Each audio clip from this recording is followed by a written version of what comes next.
राधे राधे, जय श्री कृष्णा। आप सभी प्रिय भक्तगणों को सोमवती अमावस्या की हार्दिक शुभकामनाएं एवं बधाइयाँ। चलिए आज सुनते हैं सोमवती अमावस्या व्रत कथा। सोमवती अमावस्या व्रत कथा के अनुसार एक गरीब ब्राह्मण परिवार था। उस परिवार में पति पत्नी एवं उसकी एक पुत्री भी थी।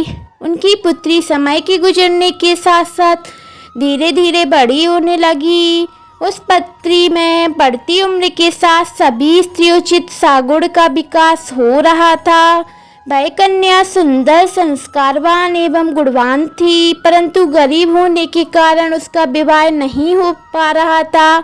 एक दिन उस ब्राह्मण के घर एक साधु महाराज पधारे। साधु उस कन्या के सेवा भाव से अत्यधिक प्रसन्न हुए। कन्या की लंबी आयु का आशीर्वाद देते हुए साधु ने कहा कि इस कन्या के हाथ में विवाह योग्य रेखा नहीं है।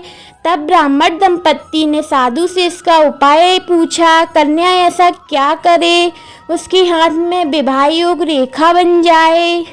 साधु महाराज ने कुछ देर विचार करने के पश्चात अपनी अंतर्दृष्टि में ध्यान करके बताया कि कुछ ही दूरी पर एक गांव में सोना नाम की एक धोबिन महिला अपने बेटे और बहू के साथ रहती है, जो बहुत ही आचार विचार एवं संस्कार संपन्न तथा पतिपरायण है। यदि यह सुकन्या उस धोबिन की सेवा करे और वह महिला इसकी शादी में अपनी मांग का सिंदूर लगा दे तथा उसके बाद इस कन्या का विवाह हो जाए तो इस कन्या का वैधव्य योग मिट जाएगा।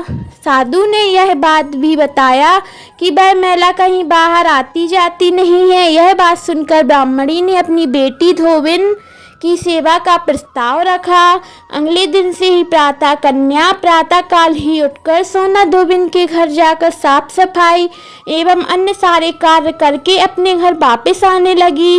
एक दिन सोना धोबिन अपनी बहू से पूछती है कि तुम तो सुबह ही उठकर सारे काम कर लेती हो और पता भी नहीं चलता।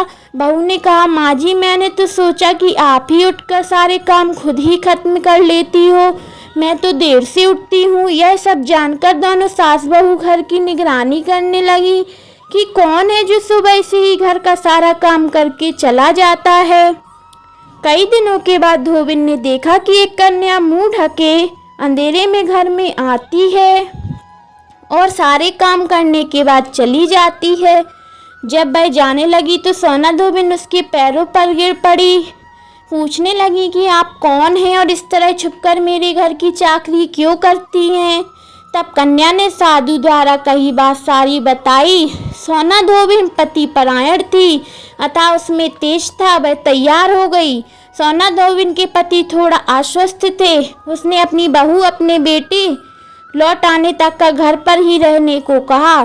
सोना धोबिन ने जैसे ही अपने मांग का सिंदूर उस कन्या की मांग में लगाया, सोना धोबिन का पति मर गया।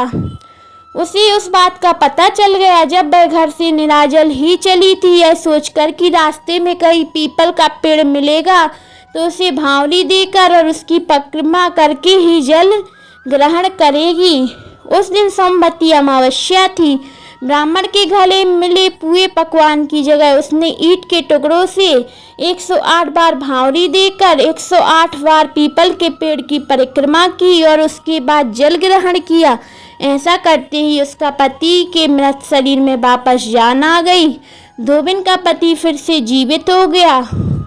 बोलिए सोमवती अमावस्या की जय। आप सभी भक्तों को कथा अच्छी लगी हो तो चैनल को जरूर से सब्सक्राइब करें, लाइक शेयर जरूर करें। जय श्री राधे।